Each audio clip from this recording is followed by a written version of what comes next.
Hey everyone, Christian Caple here from onmontlake.com. Thanks so much to everybody who subscribed to my channel so far. If you haven't yet, do me a favor. If you like this video, click subscribe. I guess click that little bell for the notifications. That's what everybody says. Coming to you today from my very boring, undecorated upstairs office slash, I guess, studio now. I'll have to do something with the desk and the walls here at some point. But today, I'm going to bring you my projection of the Washington Huskies 2025 depth chart. With the season coming up, you're seeing a lot of preview stuff out there, a lot of predictions as Washington, maybe as a dark horse college football playoff team, or a breakdown of their schedule, a lot of national talk about Damon Williams and Jonah Coleman and Denzel Boston and who they bring back and who they lost and who they added through the transfer portal and how their recruiting class might impact things this year. What sets this depth chart projection apart is that I cover the team on a daily basis for my site on montlake.com. I watch them up close. I've seen them practice throughout camp. I talk to coaches. I talk to players. So hopefully I can bring you a little better insight from having seen these guys up close over the last few weeks. Starting with the very obvious at quarterback, everybody knows it's Damon Williams Jr., it's Kai Horton, the senior transfer from Tulane, backing him up. And then it's Keeney McMillan and Dash Byerly, a couple of 2025 signees, both of them true freshmen, kind of rounding out that room. This offense is built around Damon Williams at this point. Jedd Fisch, the head coach, has talked about studying NFL team, dual threat guys at the next level and what they were good at in college, what they excelled at, what made them great. We're going to see how much run game they designed for Damon Williams. I think I'm pretty comfortable saying already he's probably the fastest quarterback Washington's ever had. That includes guys like Jake Locker, Marcus Tuiasosopo, Isaiah Stanback, Mark Brunell. They've had guys over the years who can run. I don't think they've had anybody with quite the straight line speed or the quickness getting around the edge as Damon Williams. That presents a couple of different options for you as a play caller, as a game plan designer.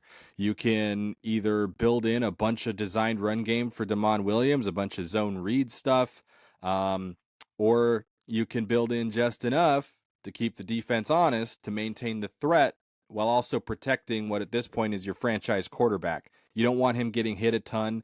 I tend to believe that where Damon Williams' speed and mobility is most going to help this offense is in the passing game, because it's going to allow him to use his legs to create time, get out of the pocket, keep his eyes downfield, and it's also going to allow him to bite off big chunks when he's unaccounted for, or defenses drop a ton of guys into coverage. He can make them pay. You saw that a little bit last year. He got loose for like a 40-yard gain against Penn State. That's where I think he's going to be really dangerous. Behind Damon Williams, you have Kai Horton, a guy who has a little bit of starting experience over the years at Tulane, has never been the full-time starter. He's a big guy. He's got a big arm. He's pretty confident. I don't think he'd be the worst starting quarterback in the Big Ten if he were. That's saying something, right? Having him as a backup. Getting further down the depth, guys you're probably not going to see this year. Keeney McMillan is a name to watch for the future. The 3-star signee out of Hawaii. He was electric as a junior in high school. If you don't know anything about him, look up Keeney McMillan on Huddle. His junior highlights are crazy as a dual threat guy. He's not afraid to take a shot downfield. He got a lot of snaps as the number 3 quarterback when they do their kind of third team, scout team, scrimmaging stuff. And we would always joke on the sideline like it's Keeney McMillan time, because he knew that was his time to shine. He is not shy about letting it rip and taking shots downfield. He'd be a fun guy to watch in a game at some point. Obviously, it's not going to happen this year, but that's a name to keep in mind maybe for the future. Moving on to running back, I think most folks know kind of how this breaks down too. Jonah Coleman is back after a 1,000-yard rushing year for the Huskies as a junior last season. If there's anybody on this team getting preseason Big Ten All-Conference buzz, it is Jonah Coleman. He's one of the top returning rushers in the conference.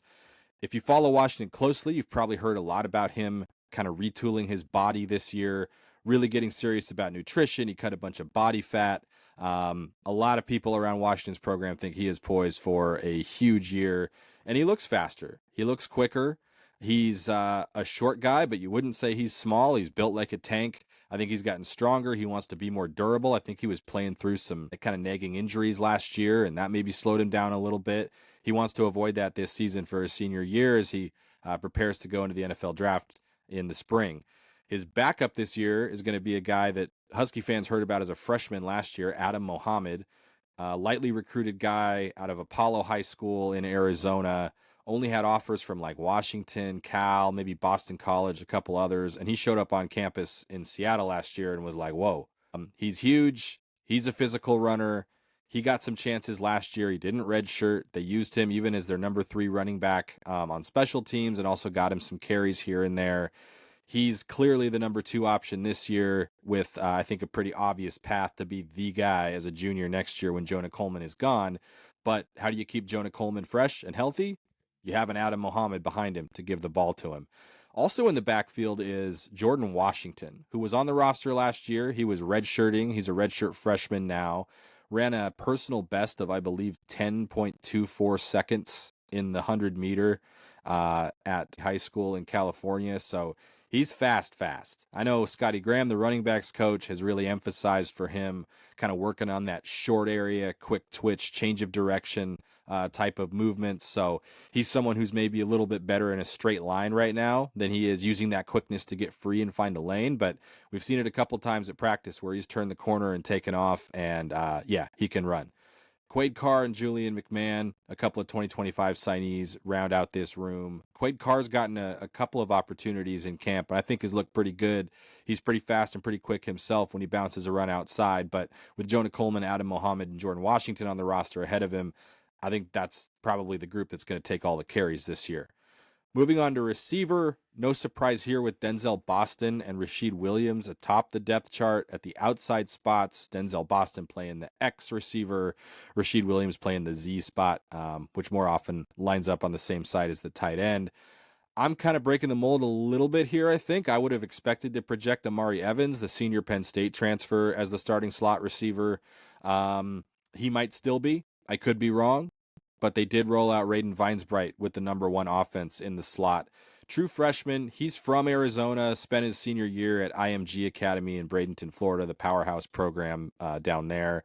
He was injured for most of his senior year of high school, so maybe was a little bit under the radar. I don't want to say forgotten about because he was a 4-star recruit at one point and had some offers, but was an early enrollee at Washington, was hurt for a chunk of the spring, and then exploded in the spring game. He had like 7 catches for 148 yards, caught a really impressive touchdown pass. He's a bigger guy for a slot receiver in Jedd Fisch's offense. I think they list him at 6'1" and 200 pounds. He's got really good body control. You're going to hear me say this about another freshman receiver in a minute. Seems like a very mature player for that position for his age. So it seems like this coaching staff has wanted to bring him along from pretty much day one when he got on campus. They've given him opportunities. Whether he ends up starting or not, I think this is one of the positions, especially on offense, that's most up in the air right now. Amari Evans has the most college experience. He came from Penn State. Probably looking for an offense where the receivers are targeted a little bit more. His average depth at target at Penn State, they basically only threw it to him on deep routes. Whereas at Washington, even though he's got the ability to play outside and be that kind of guy, they're mostly looking at him in the slot. I think just to try to get him on the field, because you've got Denzel Boston. That's one spot taken up, and you don't want him coming off the field if you don't have to take him off the field. And you've got Rashid Williams on the other side, a former 4-star recruit himself from Pittsburgh High School in California, who the coaching staff really likes and who was basically their number 4 wideout last year. So if you want to get Amari Evans involved, and I do think he's one of their faster receivers, probably is the fastest receiver on the team. I actually asked Denzel Boston that question, and he wanted to say it was himself, but kind of conceded it's probably Amari Evans. So there's some athletic traits to really like about him. I just wonder if they're going to prefer the freshman because Jedd Fisch loves to play freshmen, and they've been really impressed with Raiden Vinesbright's skill set. Another guy to keep in mind for the slot is Kevin Green Jr., who came with this staff from Arizona last year. He got hurt in their last scrimmage of the season last year, wound up losing his whole 2024 season as a result of it. He's your smaller guy, right? 5'8", 5'9", maybe 170, 180, quick, shifty. He'll probably be involved returning punts at some point too. And even though he's the smallest guy in that room, receivers coach Kevin Cummings says he's their best blocker. So coaches love a good blocker at receiver. Audric Harris is another guy who could be involved. He played as a true freshman last year, only in 8 games, but he didn't redshirt. They moved him to the slot, I think, to try to find more reps for him. But then he found himself in this battle with Amari Evans and with Raiden Vinesbright and with Kevin Green Jr. And Now, I don't know. He's a guy who can play. He's got good hands. I think he's that kind of classic natural feel for the game, find the soft spot in the zone type of guy you like in the slot. But I don't know how many opportunities there are going to be for guys outside of Vinesbright, Evans, Kevin Green. It's going to be a battle to watch. One guy to keep in mind who maybe isn't in line for a starting job right now, or maybe he is. I don't want to be too definitive. Desmond Roebuck is a guy you've heard about a ton if you follow the Washington Huskies. He's a true freshman from Marana, Arizona, Marana High School, which is about 20 minutes from the University of Arizona Stadium, just outside Tucson. He was the Arizona State Gatorade Player of the Year. He set the Arizona State record for career receptions. I think he's second all time among Arizona high school players in receiving yards. Was not heavily recruited. His only other Power 4 offer was from Arizona State. But Jedd Fisch and his staff, when they were at Arizona, developed a strong relationship with him. He's 5'11". He's 180 pounds. He's not a burner, but the guy gets open and catches everything. I don't know how else to explain it other than that. He wasn't even an early enrollee. He didn't even have spring practice with the team. He showed up in the summer like a regular freshman used to, and has had as good of a camp as anybody. He looks like a natural receiver. He looks like a guy who just knows how to play. I feel like he could play on the outside, and they've asked him to play on the outside at times. So whether it's in the slot, whether it's getting Denzel Boston and Rashid Williams a breather, I don't know. I just think he's been too good this camp to believe that with as much as Jedd Fisch loves playing freshmen, I think you're going to see Desmond Roebuck this year, at least enough for him to not redshirt. That's a lot of guys for just 3 starting jobs. And really, Jedd Fisch says they only like to play 4 receivers on a regular basis. So, fact is, there are going to be some talented, capable receivers at Washington who stand on the sideline and watch this year. And we'll just see how that sorts itself out over the course of the season. This is where I'll stop and make a quick ask. If you like the video, if you like this kind of content, if you like the insight I'm able to provide by being at Seattle for practices, traveling with the team on the road, interviewing players and coaches, check out my website, onmontlake.com.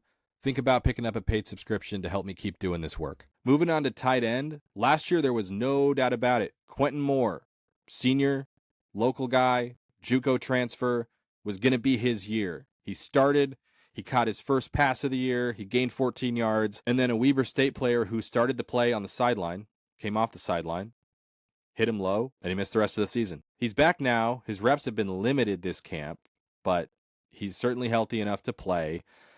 I still expect Decker DeGraff to get the start at tight end. Decker DeGraff is clearly, nobody would dispute this, the best pass catcher they have at tight end. He caught 15 balls for 200-some yards last year as a true freshman. I believe he caught a touchdown pass on his first college snap, if I'm not mistaken. He's a big play guy, and he can stretch the field, and I think he's exactly what Jedd Fisch and his coaching staff are looking for at tight end. Quentin Moore is the bigger athlete. He is the better run blocker at this point. That's something Decker DeGraff wants to improve and work on, and really wants to be an all-around, do-everything tight end. I think he's getting better at it. But I think Quentin Moore is still going to play a lot in these sort of run-heavy packages, whereas Decker DeGraff is more of the move tight end. Quentin Moore is the Y tight end, the inline tight end. Decker DeGraff's the guy you stretch the field with. I kind of think at this point, with as much as we've seen him in camp, that Decker DeGraff will end up leading in snaps played. I could be wrong. Quentin Moore's still going to be super involved. It might just be a game plan week to week thing as far as that goes. Cade Eldridge, the USC transfer, also a local-ish guy from Linden, Washington. Pretty clearly the number 3 tight end on this team. He's done some fullback stuff in camp too. He can catch it a little bit. He can block. He's got good size. I think that's probably your trio who are going to take most of the snaps there. Jordan Paopao, the tight ends coach, has talked about wanting to go 3 or 4 deep. And when he was the tight ends coach a long time ago under Chris Peterson, at times they did play a 4th guy enough that, if that 4th guy were a true freshman, you could justify burning his red shirt. I don't know that that's going to be the case this year with Austin Simmons, though coaches do really like him. He's got a ton of reps through the spring and through camp. He's been involved with the number 2 offense. He's clearly that number 4 guy for them right now. So don't be surprised if he doesn't redshirt either. Moving to the offensive line, one of the biggest pain points, if not the biggest pain point, to use corporate lingo, for this team last year, They're hoping it won't be so much this year, and there's reason to be hopeful. They got Carver Willis out of the transfer portal. He's going to be their starting left tackle from Kansas State. He's played right tackle mostly in his career, but he made the transition from day one of spring ball. Michael Switzer, their new offensive line coach, has said he thinks that he can be an elite protector. Certainly, they view him as an upgrade over kind of the turnstile they had there last year. I think they started 3 different guys at left tackle. No one could stay healthy, and it was rough. At left guard, I'm projecting John Mills, the true freshman, to win this job. It's been a battle through the spring and the fall. I think coaches still really like Paki Finau, who's a redshirt freshman who played a little bit as a true freshman last year. He took most of the number 1 reps through the spring and through the early part of camp, but Mills started to see more and more and more playing time. And I just think at his size, he's listed at 6'5". I know that he cut some weight to get under 340 this spring. He's huge. He doesn't look like a freshman, right? He's that big physical mauler in the run game that I think Jedd Fisch really envisions leading them sort of into this Big Ten era. So whether it's Mills or Finau, I think they like both those guys. They're a little bit different body composition. Finau's maybe a little bit smaller, a little bit lighter, whereas Mills is huge for a freshman. And I just kind of think they're going to go with the guy that they flipped from Texas in December, and that's going to prove to be a pretty major recruiting victory for them right away. Landon Hatchett, the junior, will start at center. He played in every game last year, mostly at guard because they needed him to. He was coming off an ACL injury. He's healthy now. They feel like that's going to really improve his game. His older brother, Garen, looks like he's going to start next to him at right guard. He started the season at Oklahoma last year, then had a bicep injury after their season opener, had to get surgery, and hasn't played since. So coming back home, this will be a big year for him to try to stay healthy and be a full-time starter for the first time. Drew Azzopardi returns as their starting right tackle. It was a rough go for him in the Big Ten last year. There's no doubt about it. I think coaches have challenged him on that. You've even heard some of his defensive teammates who weren't here last year talk about how much better he is. Ontario Thompson, we'll get to him in a minute, an interior D-line transfer for them from Western Michigan, about how he's noticed how much better Drew Azzopardi is at certain things after studying his tape last year. So if they can get some big-time improvement out of him, that shores up the right side. On the second line of the depth chart, 3 key names I want to single out here. Obviously, Paki Finau, who, for all we know, might end up starting at left guard anyway. Zach Henning, who's going to be their backup center and could back up either guard spot. He's a third-year sophomore who came in Kalen DeBoer's 2023 recruiting class. Kalen DeBoer's staff really liked him. I think this staff does too. He's right there on the cusp of playing if somebody goes down. And then I do think Maximus McCree is going to be the first guy off the bench at tackle, probably at either position. He's taken all the reps with the second team at left tackle through the spring and through the fall, but I think he's clearly their third best tackle on this team and probably the guy who steps in if something happens to either Carver Willis or Drew Azzopardi. Flipping over to the defense now. This is a completely different D-line room from last year. Biggest name, their biggest acquisition of the transfer portal window in the winter was Ontario Thompson.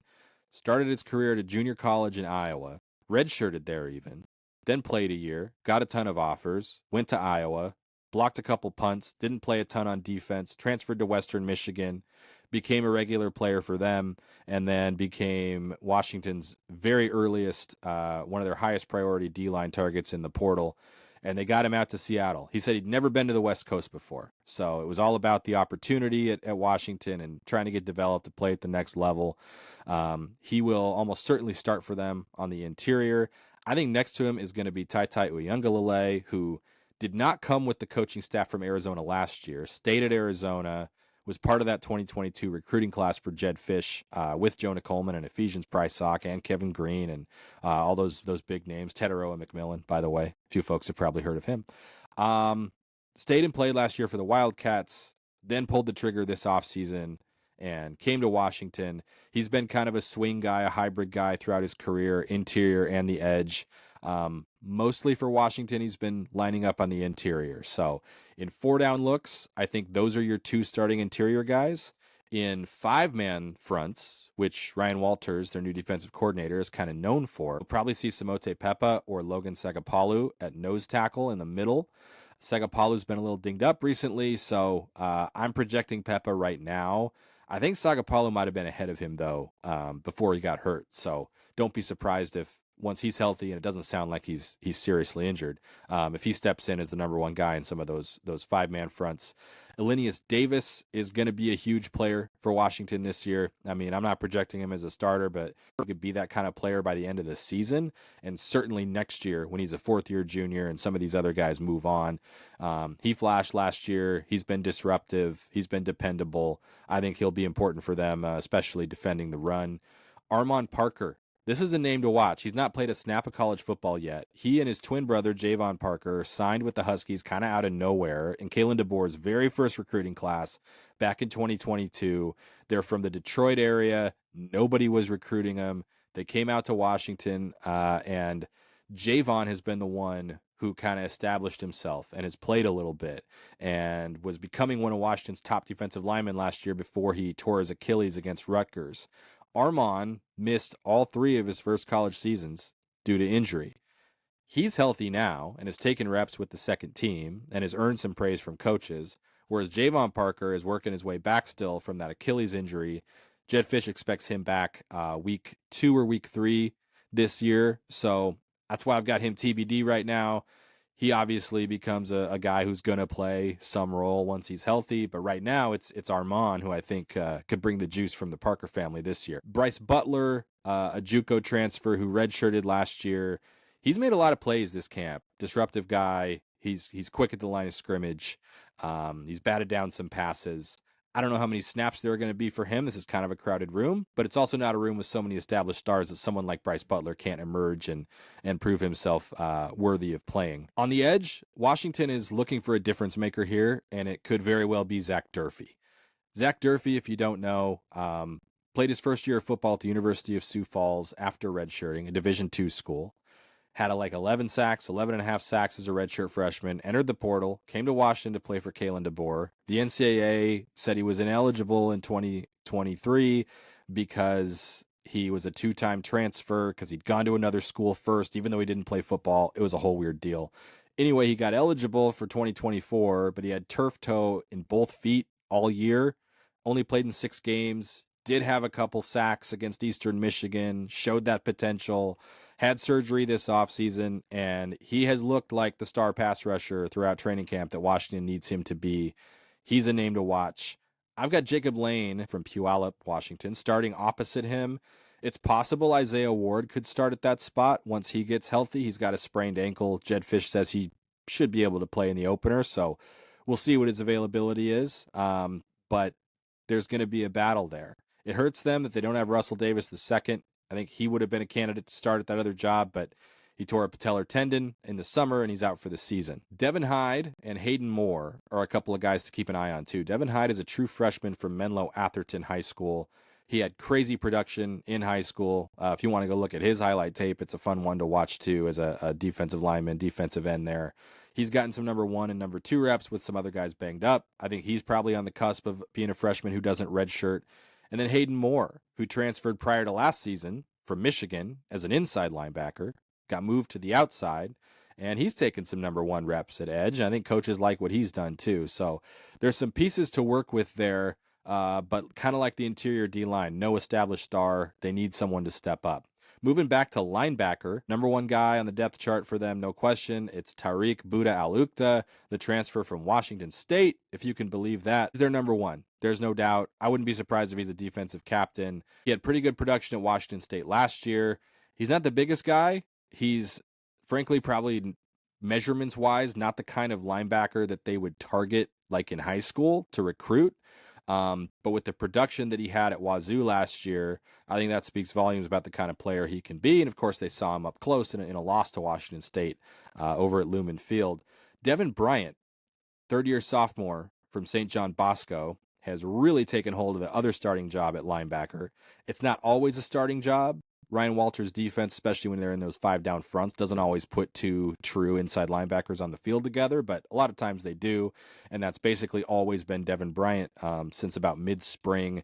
He's done nothing to relinquish that role. Also, like Alukta, a little bit undersized, but a really smart player, a tough player. A no-nonsense kind of guy. He makes plays in the backfield, a lot of TFLs. Behind those two, Exree Alexander, a transfer from UCF, another local guy. He prepped at Kennedy Catholic, which is in Burien, Washington. And Anthony Ward, a guy who actually was a walk-on at Washington a few years ago, wound up transferring to Arizona, earned a scholarship there, special teams guy, and then came with the coaching staff from Arizona to Washington. He's Isaiah Ward's older brother also. And Isaiah Ward and Anthony Ward are also Bobby Wagner's nephews. Fun fact. That's your clear top four at linebacker. One note on Exree Alexander is that he's up to like 240 pounds. So whether he lines up on the inside or on the edge, they have had him kind of fulfill some of those edge rusher responsibilities. If you're a Washington fan, sort of like Alfonso Tupatala did last year. So look for him to be involved a little bit that way. Couple of TBDs, a couple of unknowns at inside linebacker. Jacob Manu, the Arizona transfer, and Zadrius Rainey-Saleh, Washington's top recruit in the 2025 class, who the coaching staff is very excited about.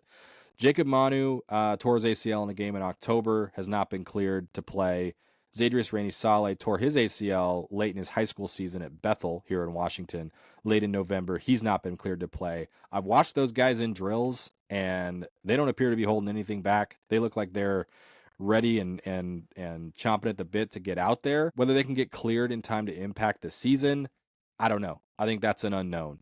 We'll just have to wait and see. Jacob Manu is a former All Pac-12 guy, first team All Pac-12 guy at Arizona. That really builds out the depth at linebacker if you've got him available and if he's the same player as he was before.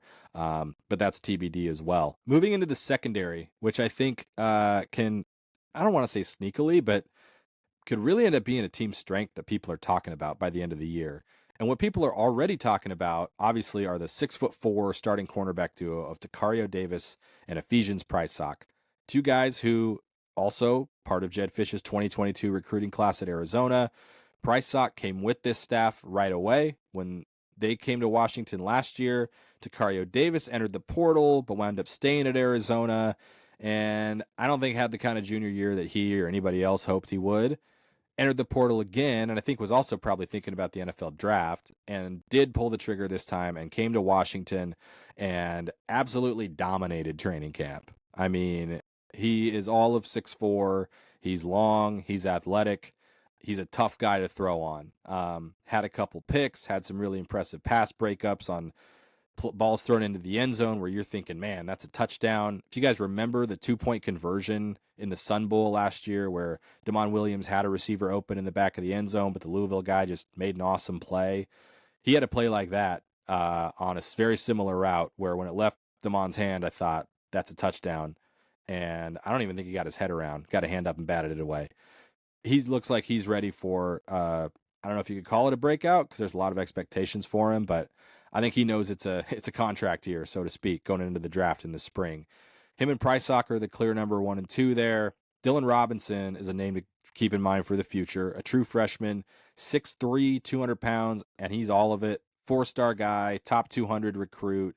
That was a huge recruiting victory for Washington, and it kind of tells you everything that they got his commitment over Notre Dame and UCLA, one of whom wanted him to play receiver and the other of which wanted him to play safety. He's that versatile. He's had a couple picks. He had a pick off Damon Williams on like the second play of their mock game the other day. He's very long.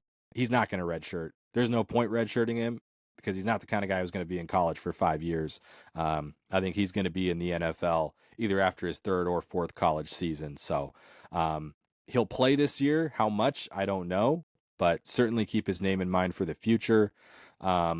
Leroy Bryant is going to be their starting nickel, and I'll get to that position here momentarily, but he's also a guy who has mostly played outside corner and could step over there in a pinch. On that nickel competition, Leroy Bryant has been one of the biggest surprises of spring practices.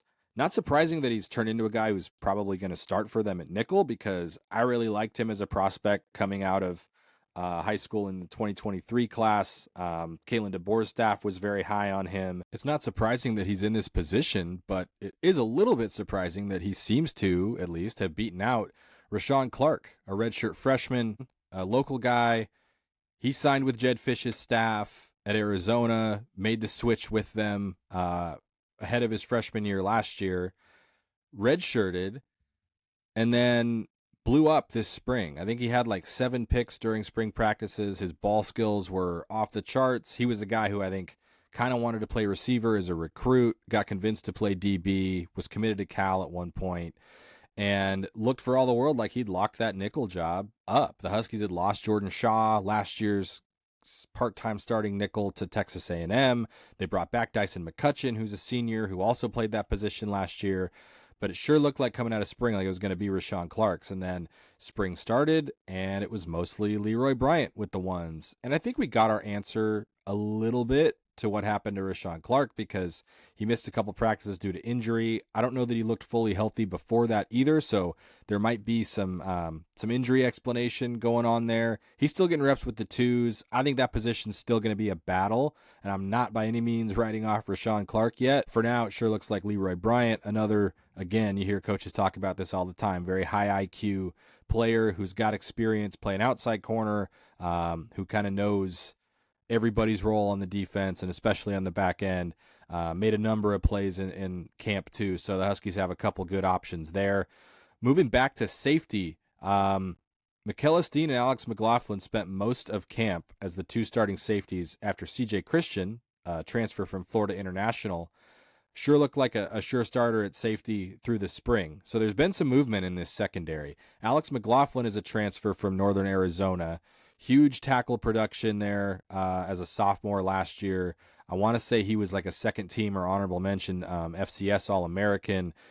He forced turnovers. He forced fumbles. He blitzed the quarterback. He played close to the line of scrimmage. He's kind of your classic box safety who can even be a third safety on the field, who functions sort of as a hybrid linebacker at times because he is such a sound tackler, very aggressive. I think he said he played last year at something like 187. He's bulked up to 200 pounds, so he's done what he needs to do to hold up against Big Ten offenses. He looks like a very aggressive, hard hitter. He's been good in coverage against tight ends. He's, I think, going to be a really important player for this defense this year. Mikel Steen, fun fact, only player on this team, you've heard me say it before, only player on this team who signed his letter, or at least committed to Washington, in the 2020 class when he thought Chris Peterson was still going to be his head coach. Garen Hatchett also was part of that class, but he left for Oklahoma and came back, so we can't totally count him. But Mikel Steen, back for his 6th year, a steady kind of senior who's got some legit playing time, playing the free safety position for them.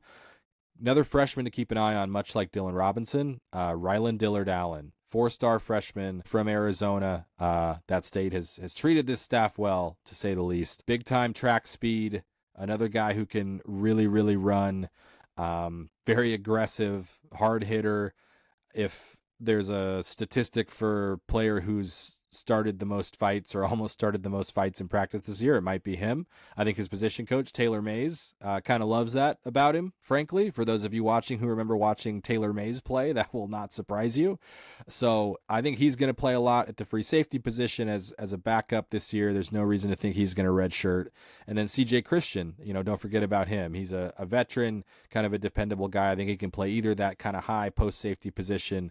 They also gave him a lot of reps playing in the box, playing closer to the line of scrimmage this camp. So I think he's versatile enough to help out at either spot. Vincent Holmes is a 3rd-year sophomore from their 2023 class, was a 4-star recruit, was another guy who was kind of a two-way guy in high school and got recruiting attention both at receiver and at DB. He's an option there as well. Special teams, everybody loves kickers and punters, right? Grady Gross is back for his senior year as the place kicker. They did recruit out of the transfer portal a transfer from Illinois, Ethan Macholski, who looks like, I'm not certain about this, but I think he might be their kickoff guy. He's got a huge leg. You saw him kick 2 of his 3 kickoffs in the mock game through the end zone. It's been a while since the Huskies have had a guy who can do that regularly, and I think that would be a welcome sight for fans. So maybe you see him fill that role. Obviously, Grady Gross has handled kickoffs for 3 years. He's more than capable. Grady Gross had a great camp. People got down on him last year because of the Rutgers game, and he had some struggles there against like Iowa and Michigan, but made 8 out of his last 9 to finish the year. And even though he did have a couple misses in the mock game, like those 2 misses, that's the worst we'd seen him all camp. He was very consistent, handled things like a pro. Said he felt as strong as he's felt in his career when we talked to him in the spring. So I think he's in a good place heading into his senior year. At punter, they went out and got Luke Dunn, an Australian out of the transfer portal from Oregon, and Trevor Allen, a transfer from Adams State, a Division II school. Looks like Luke Dunn is going to win that job. Big guy. He's got a big leg. We saw him drop a couple of drop punts effectively inside the 20-yard line there in the mock game. Looks like he's got some versatility to his punting game. So for those of you who are ready for some exciting punting, as Tyrone Willingham might have said back in the day, get ready for Luke Dunn. Kick returner, I think you're going to see Jordan Washington and Adam Mohammed kind of handle the duties there, but Jonah Coleman did take one in the mock game, so maybe he's still an option. He did return one kick in the Sun Bowl last year. And punt returner, it's mostly been Denzel Boston, Rashawn Clark, and Kevin Green Jr. taking these reps during practices. I'm a little bit surprised, like I wrote in my story at onmontlake.com, that Denzel Boston is still kind of getting a look there. I kind of thought with him coming off injuries and being so important to this offense as the clear number one receiver that maybe they'd want to avoid some injury situations there. But obviously there's something about having him back there that they like. He returned 12 punts for 80 yards last season. Will he be their guy week one with some of the injuries he's been coming off of? I don't know. Maybe Kevin Green or Rashawn Clark is a better option, but it does look like Denzel Boston will be involved there. The long snapper is going to be Ryan Keene. He's a transfer from Utah Tech. That's everything. That's my depth chart projection for 2025. There's always a surprise or two when they announce their first depth chart, their first official depth chart, such as it is of the season, which will happen on Monday, August 25th, ahead of the first head coach press conference of the year. That's always when they do it. There will be a name or two on there that makes you go, huh? I didn't see that guy starting, or huh? Where's so-and-so? So keep it tuned to onmontlake.com. Again, if you like the video, that's where I do most of my stuff. I'm a writer first. That's where you can find the good stuff, so to speak, though hopefully you thought this was good too. Either way, click subscribe, leave a comment, click like. Let me know if you like this video. Keep it tuned to onmontlake.com. Keep it tuned to my YouTube channel for more insider behind-the-scenes stuff throughout the season, and I will talk to you soon.